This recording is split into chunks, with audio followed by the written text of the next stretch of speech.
Okay. 1, 2. We're ready. All right. I feel like you can trust anybody. Get the frames.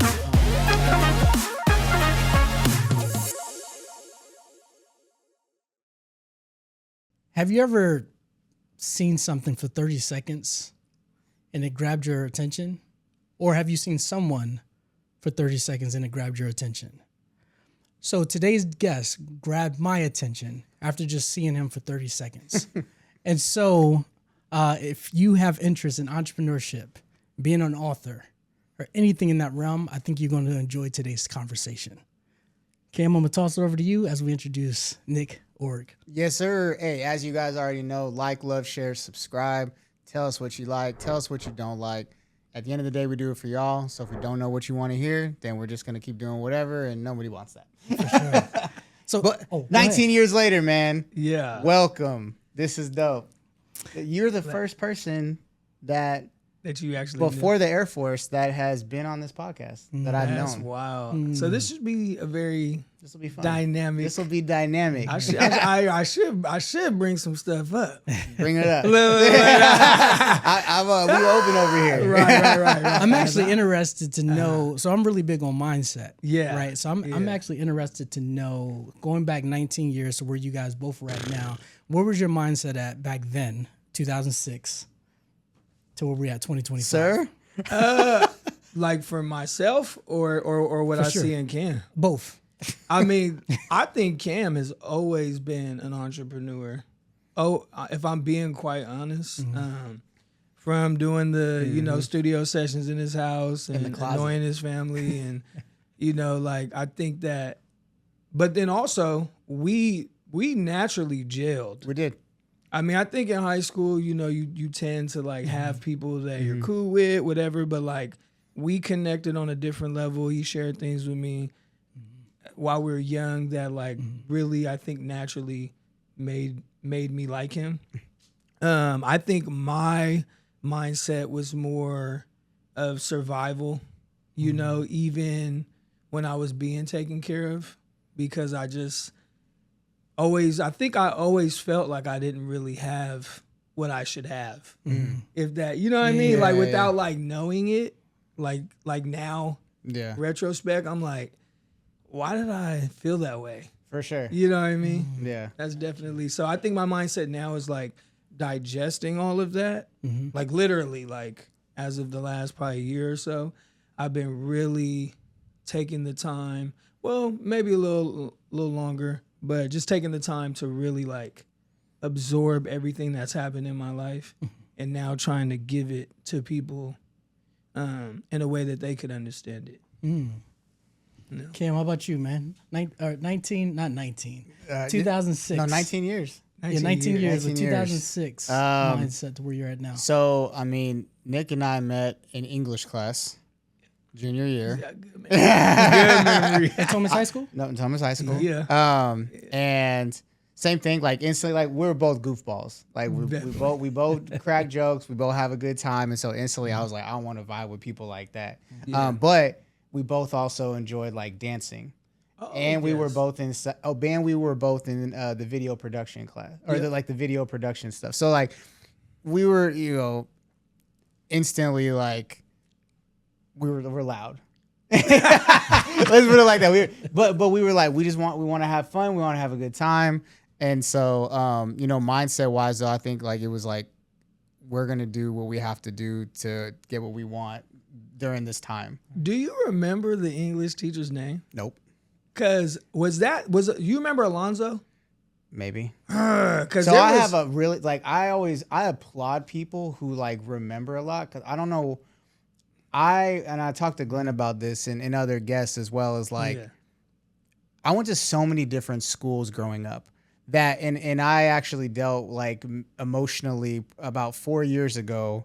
I was like, wow, I have never really like absorbed relationships and then the places I was at, because I was always so used to I'm here for a good time, not a long time. Right. And so like when people are like, oh, my 5th grade teacher, I'm like, yeah, that's amazing that you remember that, because I could barely tell you what city I was in that at that age. Right. I think school for me was my escape. Yeah, I That's didn't mind why going I to school, remember stuff. I Yeah. remember my teachers. I remember like I tell people all the time, I would know everybody's name in my class. You did. And it was weird. He knew everybody. And I can see people to this day, and if I really dealt with you, I'll know your name. I know your face. We can be in Alaska, you know, and I'll be like, hey, Bob! Cameron, like, what is going on? Why are you here? You feel me? So I think there was a lot. But I was saying, like, me and Alonzo used to shoot dice in English. I do remember class. that. Okay, so Yeah, that was that class. okay, Yeah. perfect. I do remember So yeah, she definitely had no control of the class. She did not. And we she used definitely to be did angry whatever as hell. we did She whatever used to we be wanted. angry as hell. There was who was in our Aaron was in our class. Yep. Botley. Yep. Oh Okay. wow! Vegas, So actually no, yeah. So Aaron, Has he been here? So he hasn't been here, but he was on season on 1. virtual. He was a virtual. Oh yeah, guest. because he's still doing But you're real our estate. first in person guest. He's He's doing real estate in Vegas. Still, yeah, Yeah, but 'cause now he's doing like investment real estate. Oh, dope. But he was in the army too. Yeah, Yep. I remember that. That Yep. makes sense. Mm-hmm. Okay. Myself, man, I didn't know what the fuck I had going on. I mean, my junior year, I got bamboozled because I was supposed to go to Intercom.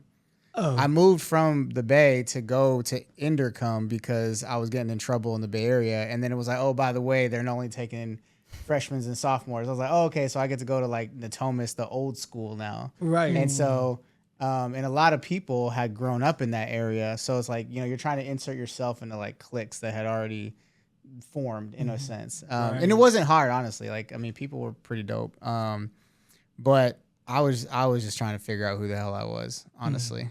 My senior year, I was one of the only kids that got told I wasn't going to graduate. But I was already signed up for the Air Force. I don't know if you knew that. I was told I was not going to graduate, but I was already signed up for the Air Force. And I was like, oh, Did you graduate? I did. Well, there you go. Well, I was telling people I was a natural recruiter because I went to all my teachers and was like, yo, you got to help me graduate. And they were like, you can do all this work and we'll give you so much credit. And I sat in my house and I did that shit. Right.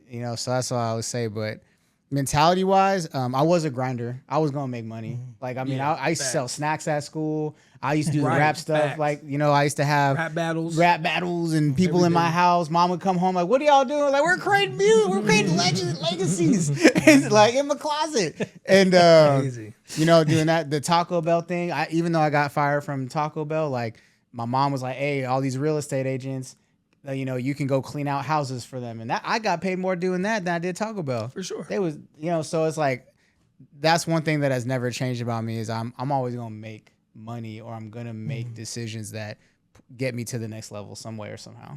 I'm glad you grew in life because I did grow a lot. from getting like what do you gotta it's interesting me and fired from Taco Bell. I got fired. Anyway. Yeah. Yep.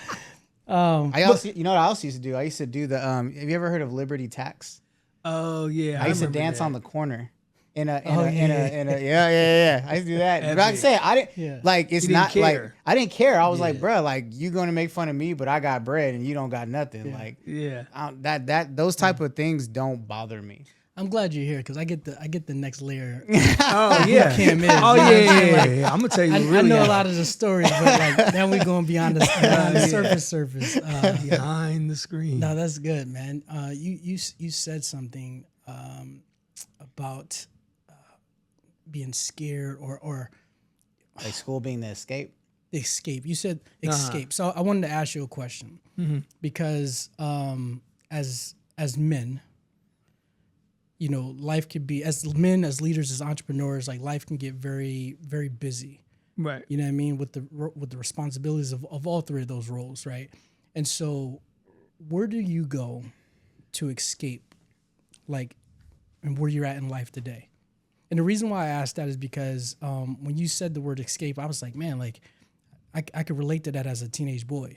You know what I mean? I could relate, like, being from Philly, like, I could really relate to a lot of that. Wow. And I was just doing things to numb myself, but I was just kind of escaping the world, not realizing that. So now I'm decades later understanding and being a little bit more wise. Cam and I often talk about, like, finding time to pause and sit with yourself and date yourself, right? And so, I wanted to ask the question to you is where do you go today to escape? Today, I'm not looking for escapes. I'm understanding my escapes. So I now am more cognizant of like being like, hey, this thing right here is triggering me to want to go find an escape. So now I have to be like, okay, I don't want to keep hiding because I've been scary emotionally my whole life unconsciously, because I used to, everybody else tells you you're confident. And so I tell people like when you start listening to other people and other voices or the voices in your head, you start to believe them. So other people are telling me I'm confident, but I'm like, actually, I'm very insecure. And I have a lot of things that I'm dealing with that I just don't share with you because I don't either value your safety or I don't want you to know what I know. And so one of the things I've been telling people a lot is we're all like walking projections, right? And I'm learning like projection is like where we all live. Yeah. And so a lot of the things that we say out loud are projections of like who we were or who the person that like we're already becoming. So like if I've noticed with myself, like I've literally been trying to, in my mind, I'm helping people. So somebody might be like, you know, I'm going through X, Y, and Z. Oh, I remember when I went through that. Here's some advice. But that's the advice that I took within my life, under my parameters, of my understandings, of my thoughts, and my voices. That may not help that person, right? Because they're sitting there, they don't really understand what I'm talking about because they didn't go through what I went through. So, you know, even that question was great because that I love talking about because it frees me too. So even with you saying that, I've never said that out loud, that I'm actually not trying to find an escape anymore. I'm actually running from them, and I'm trying to find ways to just be within them. For sure. Yeah. So that was a great question. Appreciate it. Yeah, Appreciate for sure. it. I mean, that's like the growth that we all have, right? As far as understanding like what pushed me to points in the past that I no longer want to be at, you know? So I'm divorced and I'm remarried, and that's something like, you know, I tell people all the time is, you know, when my wife and I got together now, we had very hard conversations, you know, because I made bad decisions in my previous marriage, and I'm okay, and I can say that. And I, you know, remember telling her these are the things that push me to that place, and I don't want to be in that place anymore. But I'm also not going to blame the person because I'm ultimately responsible for myself. Right. But if I'm feeling certain ways, I want to be able to talk about it because I don't want to do that behavior again. Right. And so like has allowed us to like, it's great because I now have a safe space, as you talked about, like where I can actually say something and it not turn into like a blame game or I'm a shithead or, you know, this and the third. Right? You know, people underestimate how it feels to just be able to express yourself and not feel judgment. And that is like what I'm learning is there's a lot of ego and control. Oh yeah, ego will destroy you. Right. And I didn't know this, but there's ego and control in wanting people to know who you are. And you don't see, if you don't really, but when you see it from that light, you're like, well, I just want people to know who I am. Yeah. So they know how to deal with me. Yeah. Right. But why should somebody have to know who you are? Yeah. Why does somebody have to actually understand you? That is ego and wanting control of that person's mind. You know, and just because that person doesn't understand you, that's okay. Yeah. You know, you and you guys just, you know, even being, because I've been divorced twice. So I felt elated and then shitted on twice, you know what I mean? Yeah. And there were kids created in that. For sure. And it makes you feel like a failure. Yep. And then you start listening to the voices that are in your head. And so when I started like really taking the journey of like, you know what? I don't want people to tell me who I am. I really want to know who I am. Yeah. And that takes delving in, digging deep, doing the work, crying, Yep. you know, socking the wall, whatever that is for you. You feel me? Like throwing a bowling ball through the glass or whatever, you know, craziness somebody has. Yeah. You know Was there something in your life that inspired you to dive deeper in who you were or who you are? Yes. That was my sister passing away, and that was December 11th, 2022. And yeah, it was like she left and nobody had money to pay for her funeral. So I had to pay for the funeral. I had to put the whole thing together. You know what I mean? Like you're not prepared to do an obituary or nothing. So here I am reaching out to friends that technically didn't know who she was at that point. These are people that you played basketball with back when you were in high school. Yeah. These are coaches. These are friends that quote unquote abandoned you because you went a little mentally crazy. You were using meth. You had different things going on in your life that made it incapable for people. Even myself. For sure. I had to literally separate because I couldn't. She was unpredictable. I couldn't have her around my kids. Because wasn't she living with you at one point? Yeah, and then I was living with her at one point. Like it's crazy while she was using, and then I moved in with my pastor, and all this other stuff happened. But when I really like took that in, I was just that's when I started writing the book. Testimonies of Our Traps. That comes out on her birthday, March 22nd of next year. Oh, okay, cool. Yeah. So we got a little bit of time, but that book was started from me just wanting to put my feelings on paper about who she was, and then Spirit spoke to me and was like, "Oh no, wait! This book is actually here to free you." And help you digest your feelings and figuring out who you are in hopes that you can bless somebody else through the book.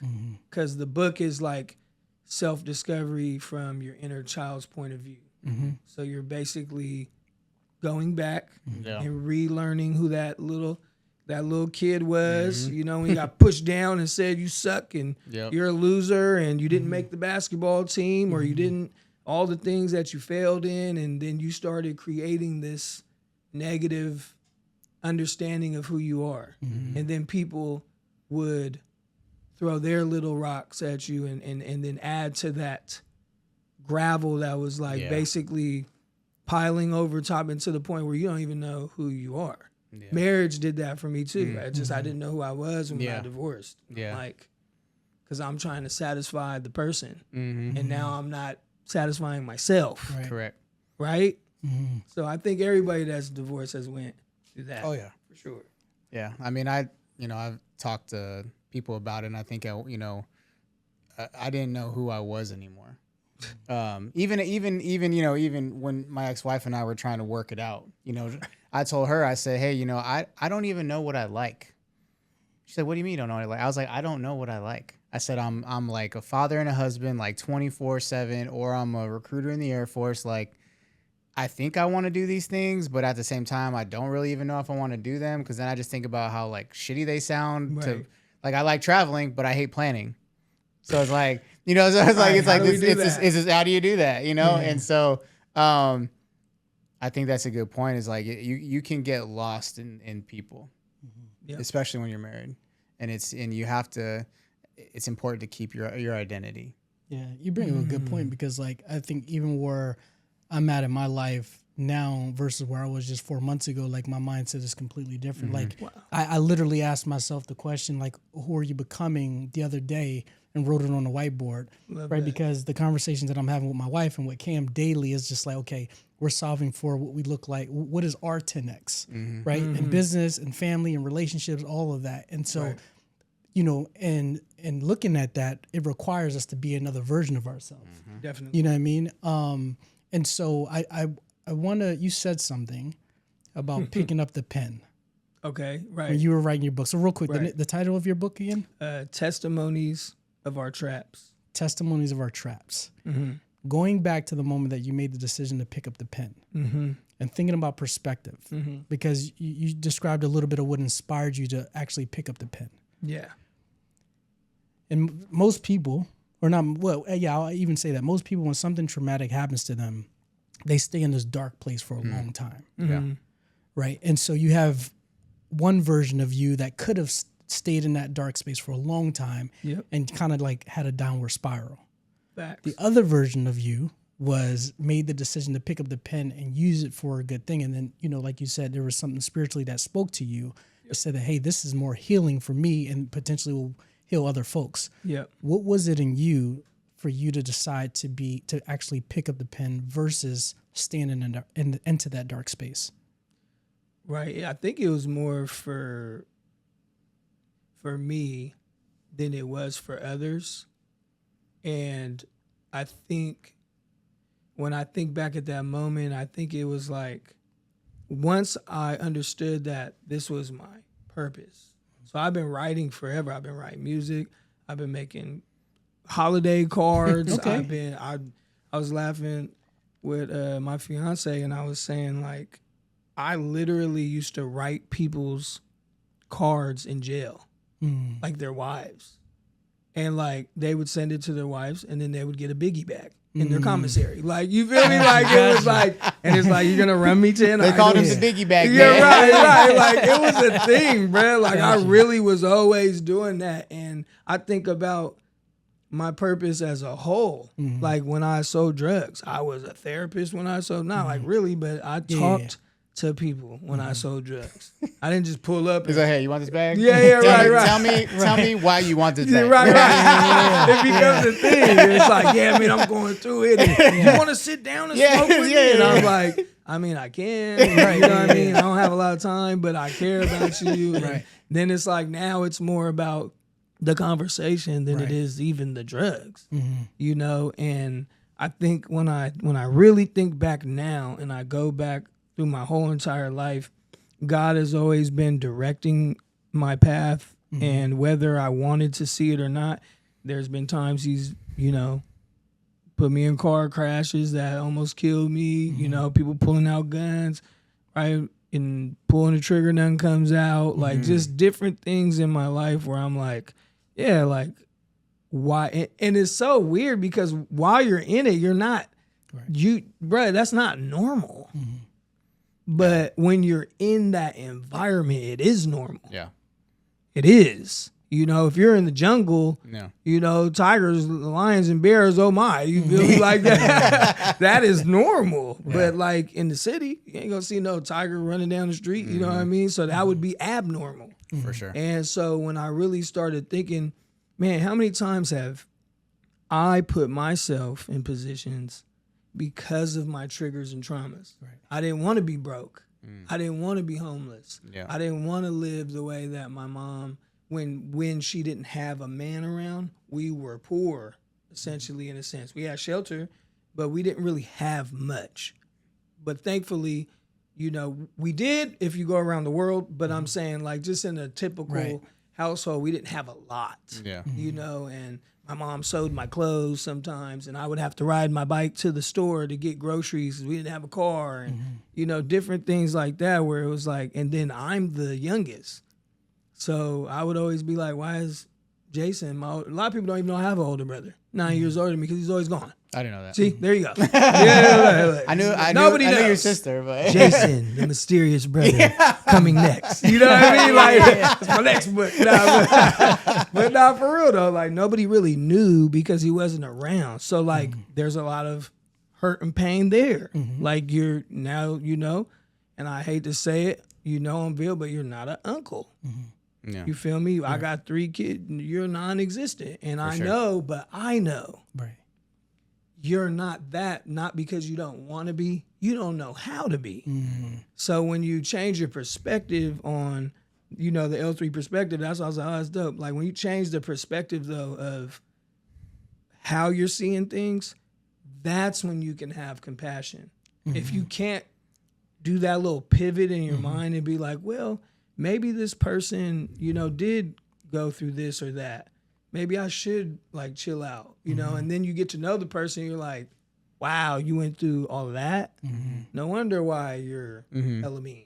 You feel me? Like, you look like that daily, or you know what I mean? Yeah. So yeah. Gotcha. How do you prevent yourself from going down that trap though? Because I think we've all been like, oh, you know, you don't know what that, and you know, and it can become this repetitive forgiveness of bad behavior.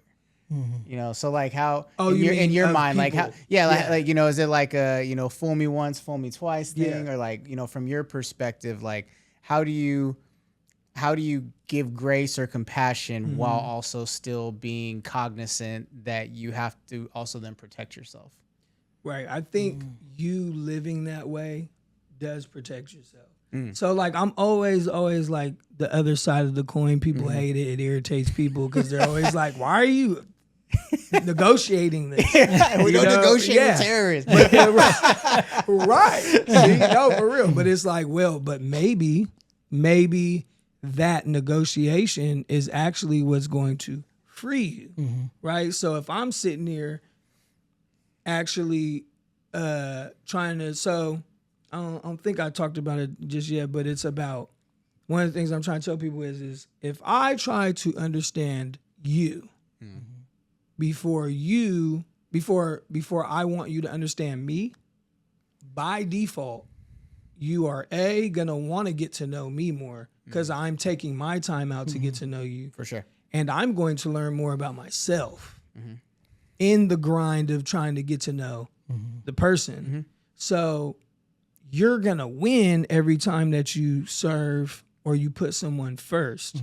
So I think once you have that understanding of like, I get what you're saying though. It's like, cause I do that too. I'm like, dang, like, I got bruh, like really, like even with my kids, I'm like, yes, son, you do need to digest your emotions, you know, but it's like, but you can't just come up to me and say nothing crazy. You know, I'm still your dad. Like, what are we talking about here? You know, so there is that. But I mean, for the most part, you know when to let something go. For sure. That's where I'm at now. Now it's like, okay, you don't care about my well-being. Yeah. So I have to deal with you how I can. Yeah. You know, you don't want to change. That's fine. For sure. But I can control what I do, and then we can move forward like that.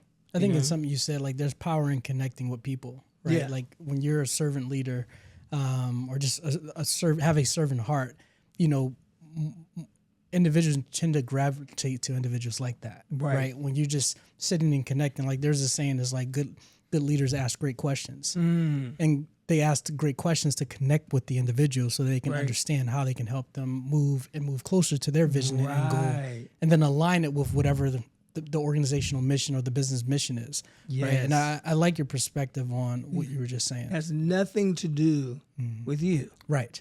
And that is what we're all striving to do. Like when I'm in a relationship and I'm trying to understand, like, you know what? I don't know why she's mad. Right.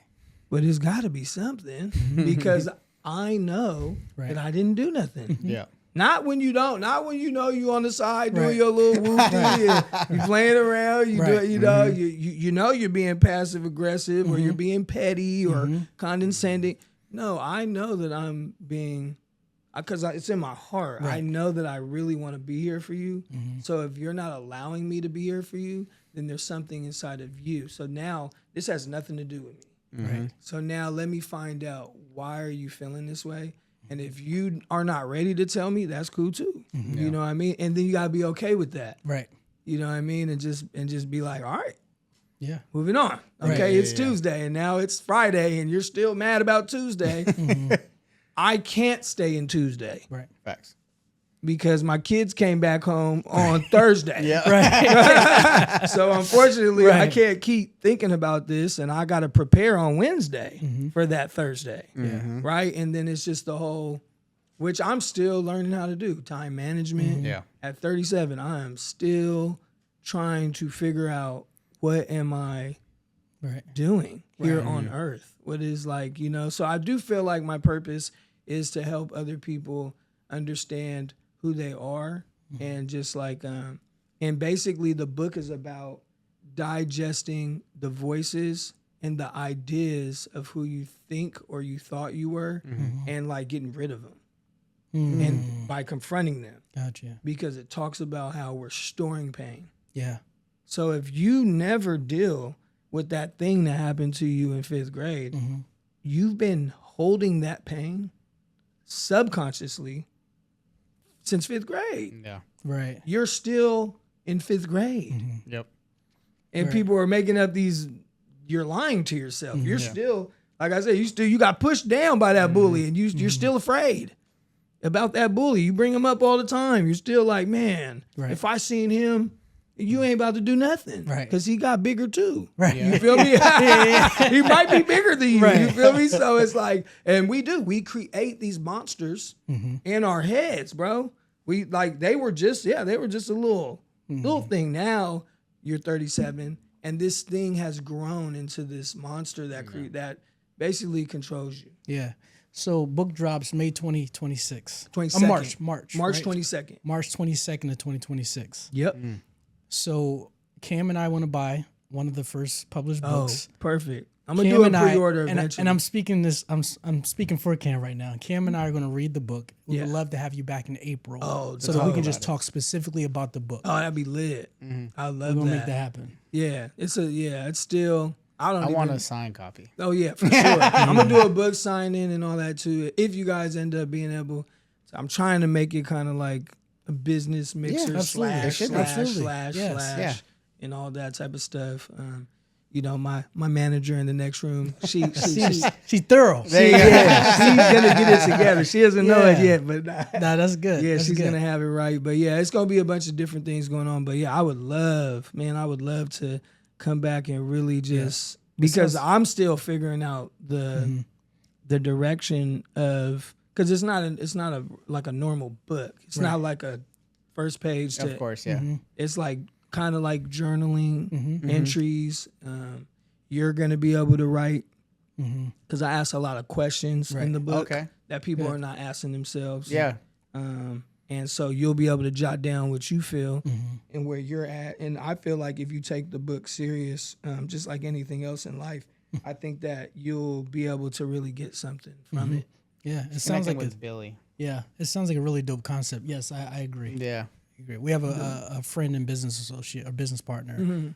He also published a book. He created this conference called the Men's Circle. Awesome. And very in alignment with a lot of the points that you say. He has a book that's published as well.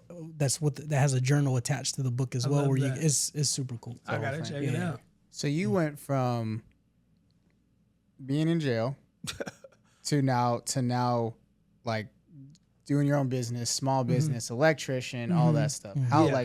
How your mom's favorite electrician. Your mom's favorite, that's right. That's right. Yeah, your mom's favorite electrician. ChatGPT pulled that up, by the way. Oh, did it? So we have. That's I so built a funny. research thing, and it was like, he's affectionately known as your mom's favorite electrician in Sacramento. I've never done that. Yep, Nice It's hilarious. nice tagline. That's dope. How did that? So what was that transition like? You don't have to go like while you're there and or anything, but like what was it like? Obviously, because so I personally have never gone, but my wife. She had a lot of experience with people from that demographic who got out of prison, things like that. And so she's kind of explained it to me. We've done some work as well. And so, but like, what was that, because you are in essence an enigma. Yeah. You aren't this person that's like going back and forth, which tends to be the standard, unfortunately, sometimes. Right. But like, you have really built something that is honorable from you took a bad situation and here you are. Like, right. How did you do that? So first, I have to say this. I never went to prison. I didn't have to take showers with men. I never seen another man naked. We went to the Air Force. Basic training. Basic training. Right. I'm messing with you. But no, which there is a story about that, and I'm still cool with him, and we won't go there. But yeah, he basically would be trying to get me to take shower just to skip the line. I'm like, bro, we're not in prison. I don't have. Yeah. Like I'll wait my turn. We're good. Yeah, right. We're good. The line's not that long. right. The water's still warm. We're good. right. But no, I'm not, because I had my first daughter. Devin, shout out to Devin. My firstborn. Shout out to Camille and Nasir. Love you guys. But Devin was 6 months or 5 months when I went in. And I was facing 5 to 8 years in prison because they found 10 pounds of weed, 2 guns, and 70,000 like in the same closet. So now they're going organized crime, all the extra stuff. But when I had so the public defender was like, because I had just went to jail for getting caught with a pound of weed in my trunk. So it was the same situation. I had a pound of weed in my trunk, and this is right, before it went legal type thing. So that was kind of crazy. But we ended up getting, so the public defender was like, oh yeah, there's nothing I can do. So I got an attorney, right, just crazy. I got an attorney, and literally, he's like, oh no, that's an unlawful search. They walked into your house with your key. And where they messed up is they didn't grab no piece of mail that had my name on it. So they didn't verify. They didn't have, right. So you couldn't even lie that you knew, like, oh, I got this piece of mail out of his car, so I knew he lived here. So we went. So that's what saved me. It's always a technicality, man. Right. It worked in my favor that time. Sure. I couldn't get the money, because then that would have been incriminating myself, saying that everything else was mine. So God just restarted me, and my wife at the time, Paris, my ex-wife, one of her other kids' dads, was doing the apprenticeship already for electrical. Okay. And he was like, bro, I respect you, taking care of my son. Cool. That's whatever. Cool. He's like, this is what I'm doing. I'm 3 years in. I'm already making, he was in the bag, he was already making 45 an hour or something crazy. Right. And so it was like, boom, when you get out, you'll be making 60 to 70, no experience needed, no background check. I'm in. I'm in. All you gotta do is you know what I mean? Pass the test. Which a lot of people can't. True. It's just a little, but it's so many years later. We're not doing math, but I was pretty good at math. So I was able, and what's funny is all my answers were on my quiz. Like already circled in. No way. I promise you, and I would be checking them. Yeah. And after a while, I'm like, bro, all these got to be right. Yeah. All right, so I got a couple wrong on purpose, but I mean, literally, they were on. That's crazy. Like they were erased, but you could see. So it probably was somebody who did like it. Messed up. Yeah. Yeah. So I thought that was hilarious, but that was a sign, confirmation, like, yeah, you want me. You want me in here. Yeah. You know what I mean? Because when you are not meant to be somewhere, God will show you.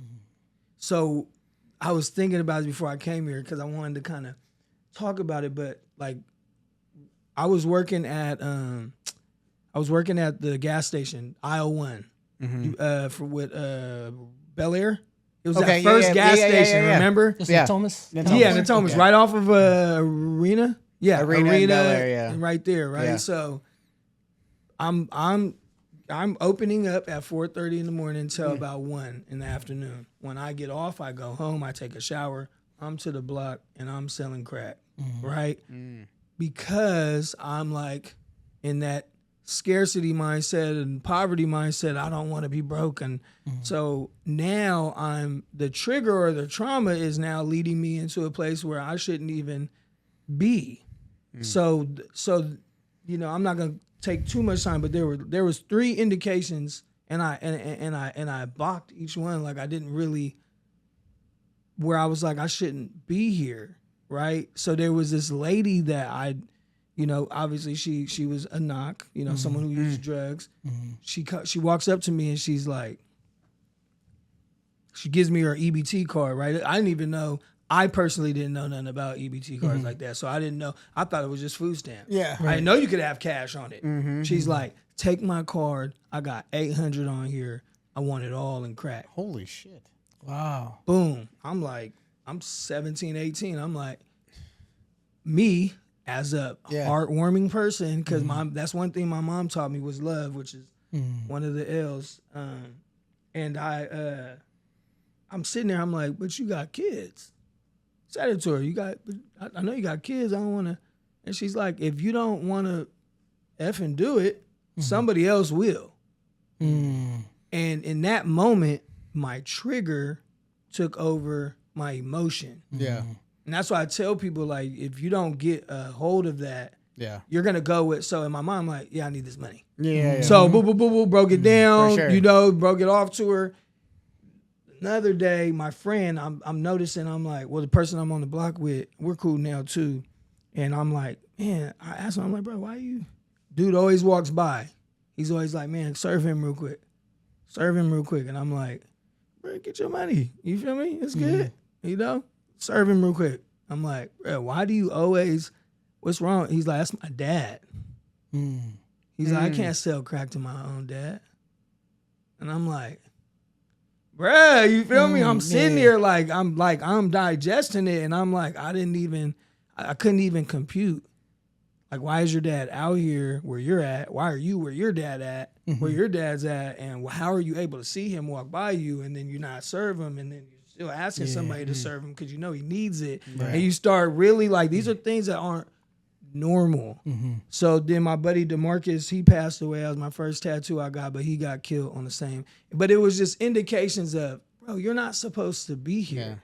This is not normal. Yeah, and you're not like, you're not built. This for is it. not. Yeah, this isn't you, bro. Yeah. Like, you shouldn't be I called out you here. To be something bigger. Than Yeah, this. dodging bullets and people pulling up. I'm getting in fights and doing all type of crazy stuff. People pulling guns out the bushes and. You know what I mean? It's like, it's just not, it wasn't me. So that was something I wanted to share too. Yeah, appreciate that. Was on my heart. I mean, that makes sense. I often talk, I think I've talked to you about this is, when I joined, I left and I traded. I was supposed to be in Delaware, traded with somebody to come back to Travis here. And they were like, bad decision. And I was like, nah, man, I'm hanging out with all my friends from high school, but now I got money and this, that, and the third. And, I ended up moving in with like Khalid and Masa and EB, like, and I convinced this owner at his house to rent to 5 18-year-olds. And I was like, but, within the first month, this guy got stabbed in the house. A guy got stabbed? Yeah, Masa stabbed some guy in the house, Oh, I remember. And I think you were there. Serious. I think you were probably there at the party. Yeah. And probably was. And the cops like wrangled all of us, put us into the side, right? And we were sitting there and we're like, what are we doing? And the cops was like, we're waiting to find out if the guy died or not. And he's like, if he dies, your boy goes to jail and you guys are in a lot of trouble. If he does not, it's up to him to press charges. And so we waited about 30 minutes and eventually they came back. They said, doctors say he's going to live. They let Moss out the car and they was like, if he decides to press charges, we'll come back. And so like, but I remember like I went to the, I came to the base. The cops called the base my captain. And it was like, yo, your dude's up here running amok, blah, blah. So they sat me down and it was like, if you don't get out of that house, we will like lock you down on the base. And I was like, all right, guys, I'm out. See you later. See you later. Right. And so like I dipped and there was like a lot of bad blood there at one point, like between everybody. And at one point I drove up and like fought my old friends and was like, we'll never see you again. Bye.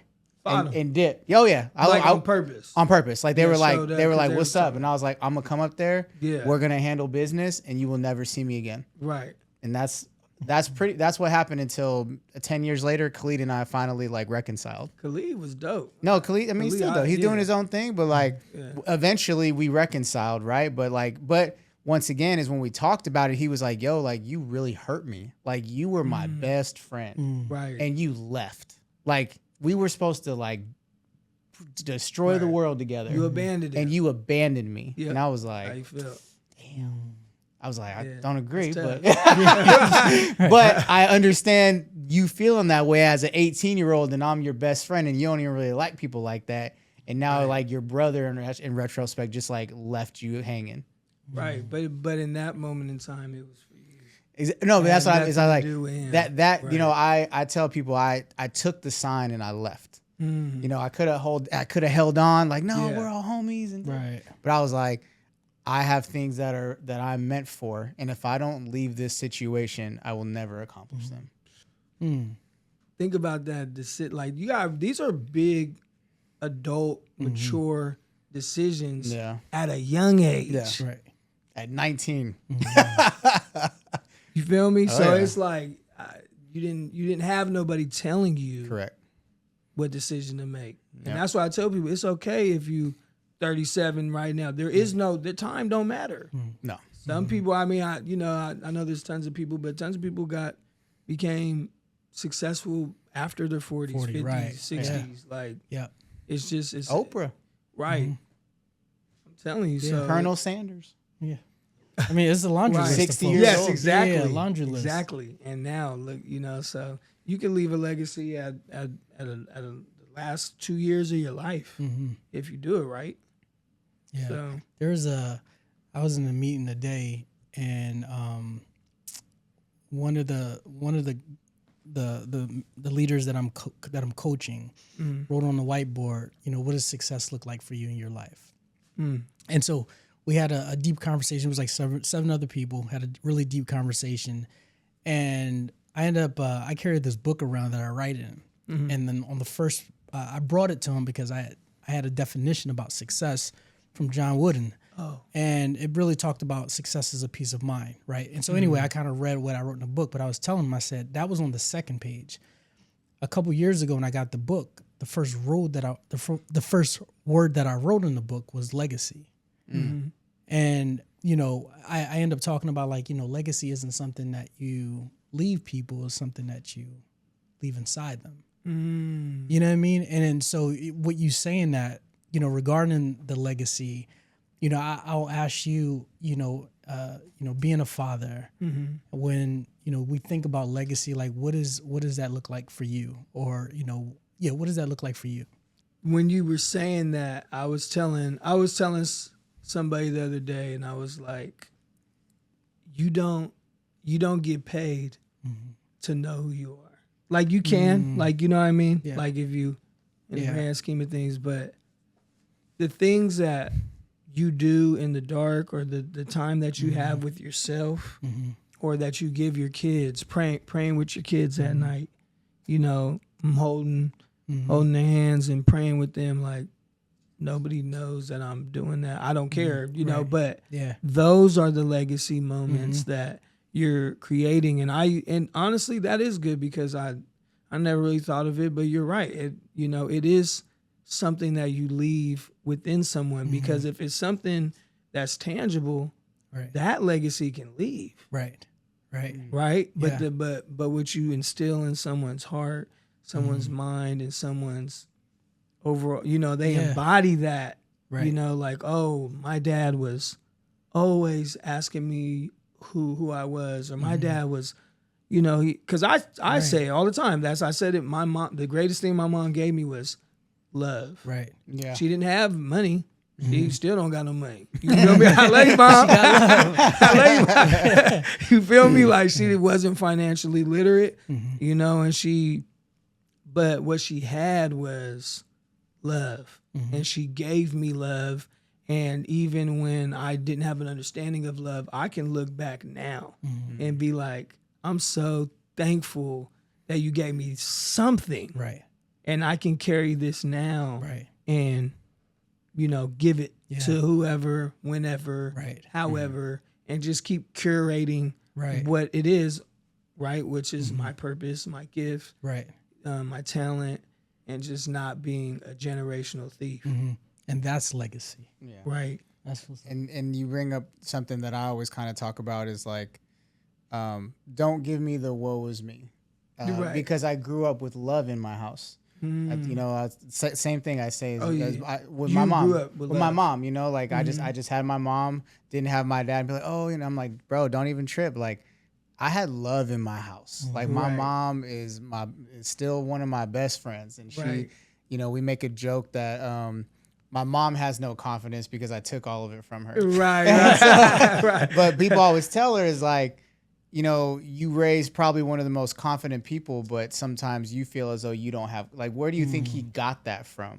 And it's like those stories you were talking about that we tell ourselves sometimes. Yes. And it's like, you can't allow a narrative to control your life. I love that so much. Put it on a shirt, baby. Yeah. narrative to control your life. I got so much. I could be here forever just talking about not being the character in someone else's story. Yeah. And like, you know, at some point, you know, with my, you know, I could say I've experienced it with my kids' moms, where when I started to become who I am now, the things that you're telling people aren't gonna make sense no more. Right. For sure. They don't make sense. Yeah. Your story doesn't make sense no more because he's this person. Yeah. So you're mad because you can't take advantage of who I am no more, and you don't have control over what I do. Right. You know what I mean? So since that isn't there no more, your story has now made a turn. You know, and until you accept who I am in your story now, if you choose to have me in it, Right. you're just gonna keep pointing the finger and saying I'm that when I'm Be the not. villain in someone's story. Yeah, right. My wife used to tell my wife tells me that she's like, you know, and I'm like, oh, what? She's like, hey, you're gonna be the villain in someone's story, Right. and you just have to accept that. Going back to what you said earlier, just letting things go, like being okay with letting things go. Like I feel like when I really understood that concept, which is this season of my life, you know what I mean? Like it's less stress. You know what I mean? It's just like there are certain things that matter in the moment, and you know when things happen that you may need to hold on to, but for the most part, like if things are not aligned up with what your end goal is, you know, let it go. You know what I mean? Like I try very little to spend time on, like wasted time on situations that like it doesn't serve any purpose. It doesn't align up with what that 10x G looks like. You know what I mean? It doesn't it doesn't align up with the 10x of the husband I look like. You know what I mean? So it's like it's easier to say no to those things and let things go when you keep the main thing, right? So big. And but see, you're self-aware. And when I started reading that book, The Untethered Soul, it teaches you on how to observe your thoughts. Oh, you know, like I didn't like the way she said that. Okay, well, why didn't I like the way she said that? Yeah. You know? This internal Where, dialogue. and it sucks. I tell people it is annoying. Yeah. Because now I do it all the time. Yeah. And I'm like, you know what I mean? It's like to the point I'm like, man, I don't want to talk about this right now. I don't have time to sit here with this right now. Like, just make the decision. But that's the not having the intentionality and not just like anything else, working out or the business, the podcast. Like I'm trying to do a podcast, you know, Lifetime Gems with Game and Gab. And I'm like, I've only had one person on, but it was pretty good. And you know, but that's how you ended up here. Yeah. I saw that clip. Right. And it's just like, it's not even nothing right now. Yeah. But we have to have that mindset of future thinking, you know, still being present. Right. But you do have to have some level of forethought to be like, okay, this could be this if I make that pivot and I give myself a chance, like an honest chance to actually make something happen. For sure. That's dope. That's good. Ready? I'm ready, man. So, well, before we, so I have one last question. Yes, sir. Before I ask that, I know we talked about the book. Are there any, so between now and in March, are there any ideas that you have to promote your book that you can share right now? Or is it just kind of like, you know, still kind of thinking of some things? Yeah, it's on the fly. Okay. I'm going to be honest. I'm real chill. Okay. And I'm just kind of letting God lead. I want to get more intentional, but I'm still writing the book as you know. So like I'm about 90 pages in. Okay. So I might do like 120. Nice. Including some of the pages that you can write on and things like that. But by the end of this year, I should be able to have like an editor looking at it, and then I am gonna read it in my voice. So I'm gonna do an Audible too. Yeah, cool. Is it Audible or audio? It's an audiobook. Okay, audio. Yeah. You don't say Audible, right? Audio. So Audible is the app, is like the application. Yeah. Okay. You can say just the audiobook. Because I go back and forth and I'm always like, am I saying it right? So I'm trying to do an audiobook. I mean, you can say I'm going to put it on Audible. Oh, okay. Yeah, okay. So with my voice. So I mean, that's like I'm still trying to put everything together in the midst of, you know, running the business and being the father. And it's hard. So we'll land on that while you said father. Yes. My last question to you is, there are 3 words, life, love, and leadership. Choose one of those 3 words And if you could share whatever's on your heart, if your kids were sitting in the room, what would you say to them? Wow. If my kids were in the room, which I talk about a lot of this stuff already, it would always go back to your self-love. I think the progression of who you are gets thwarted when your self-love diminishes. So when you're now not wanting to know who you are, I think like they say, procrastination is really just lack of vision. So it took me a while, like even hearing that clip that you did where you're like, you're not really a business. Like I was like, I'm not really a business, like, or whatever. I got some hits on that one. Yeah. Right. It is like, but I know deep down inside, I've always had a lack of vision. Like I'm not somebody that can visualize certain things until like I'm really in it. You know what I mean? So I used to always think that I just didn't want to do things, even in school. Like if I didn't know how to do something, I just didn't do it. Yeah. No, well, I don't know how to do that. I'm not doing that science project. You know what I mean? But it wasn't because I didn't want to be great. It was because I didn't really know how to do it. So you couldn't see the trade-off. Yeah, like I just can't. I don't want to take the time out to really. So even now, like I'm trying to learn how to do Forex trading. Okay. And that is like, I know nothing.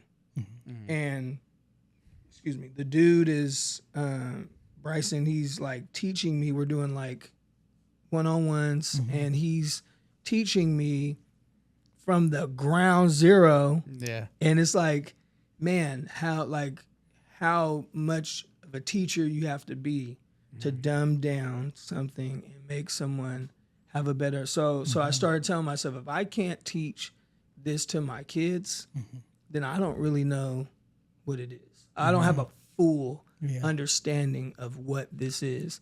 So when I sat down and I was I went to this charter school and it was, we're supposed to talk about entrepreneurship. And my message was entrepreneurship requires self-discovery. And I had to basically use a model of a light switch, how to wire up a light switch. So I still was using entrepreneurship, but just having to take the time to really get them to understand how important self-discovery is in becoming, your own business took a lot more thought than just talking to somebody like That's YouTube. what's up. You know what I mean? Yeah. So, yeah, self-love, understanding, peace, unity. You know what I mean? Yeah. Started taking it there. You know what I mean? Hashtag. That's what's up. We might have to call Percy back over here. That. Yeah. No, that's good. No, well, Nick, it's been an absolute pleasure, man. Awesome. Sacramento native, author, father, entrepreneur, electrician. Yeah. It's interesting, throughout this time of talking today, what popped in my head was when I think of Nick. Swiss beats. No, I think about someone who was called to pick up the pen. Yeah. I love that. And so, we appreciate, like this time for me getting to connect with you, and definitely look forward to reading that book. Yeah. And showing up to the mixer or whatever you have coming on. Right. Between now and March. So. And I appreciate you guys for having me and letting me talk about some things. Yeah, absolutely. So is there any last minute thoughts or projects that you're working on that you want to, this is the Nick time right now. Yeah. No, I mean, just right now, really trying to get the podcast going. So we're still trying to structure like where, how, we'll probably be doing some business together, trying to set some stuff up. And eventually I do want to do a nonprofit called the Safe Space Foundation. Okay. If I, that's like long term, trying to like be a part of like some form of curriculum for like children to actually take time to get to know who they are. There may be little things going on already. So if anybody is watching this that, needs maybe another voice or somebody like I always tell people I just look this way. You know what I mean? Like, so no, you know what I mean? He's in neck tattoo, and and I really got this from my sister because she had one, and just different things where I'm like, if you need a different like look, that's still producing positivity, or you just need somebody that's maybe been in the trenches in a different way, I'm all about that, and just kind of like building with other people that are doing things that have to do with mental health, and honestly, serving the homeless. Definitely want to get more into helping the homeless. As I did want to end on my sister is the double entendre of the Traps is transforming, rehabilitating all poverty was a nonprofit that she wanted to do for the homeless. So it was kind of like Traps, but the traps that we create within ourselves. And so I would love, I want to do a nonprofit for that too in her name. So there's a lot I have to do still, business-wise. What's the vision? Right. And starting from there and really like, man, how can we, so just getting around other people that are doing the work already is just, is a blessing too, just to kind of see how that looks. For sure. So Cam, listen, man, I literally looked Nick up. So thank you for connecting us. Looked at you for 30 seconds, was like, yo, I know this is the right guy to have in the seat. Oh, that's awesome. He doesn't say that very often. Yeah. Oh, not after dope, 30 bro. second look. Yeah. Normally, like I'll try to read their bio and all. Like after 30 seconds, I put the phone down. I was like, cool, this is gonna be a dope one. Oh, dope, bro. But yeah, look for. Thank you. That's a blessing. Yeah, For sure. Yeah, boost me up. I got you. Butter my toast. Butter my toast. Yeah. And I don't say that often. Yeah. Okay. Well, first, tell people where to find you. Oh, yes. I'm pretty much, so my social media is Gaswork, GASS. From the gate. WURK. From the gate. Yeah, so that's when I used to do music. Got it tatted, all type of crazy stuff. But yeah, so Instagram. I'm not on TikTok too much. I really, honestly, right now, guys, I'm just pretty much on Instagram for the most part. But I am trying to start a YouTube channel. I may even start a YouTube channel doing is it DIY? Yeah. Do it yourself. Do it yourself, for electrical. Yeah. Oh, How to cool. wire up three-way switches, different things. We will help you build that strategy. Right. I would. No, yeah, it's so much that's like family here. So I can see us doing a lot of business. But yeah, just GASSWURK, and that'll be for pretty much, that will be on everything. Yeah. Whatever that looks like. That's what's up. So. Cool. Well, all right, y'all. Well, per the usual, like, share, subscribe. Tell us what you don't like. Tell us what you do like. And we'll see you guys later. Let's go. Nick Iorg. Your mom's favorite electrician. I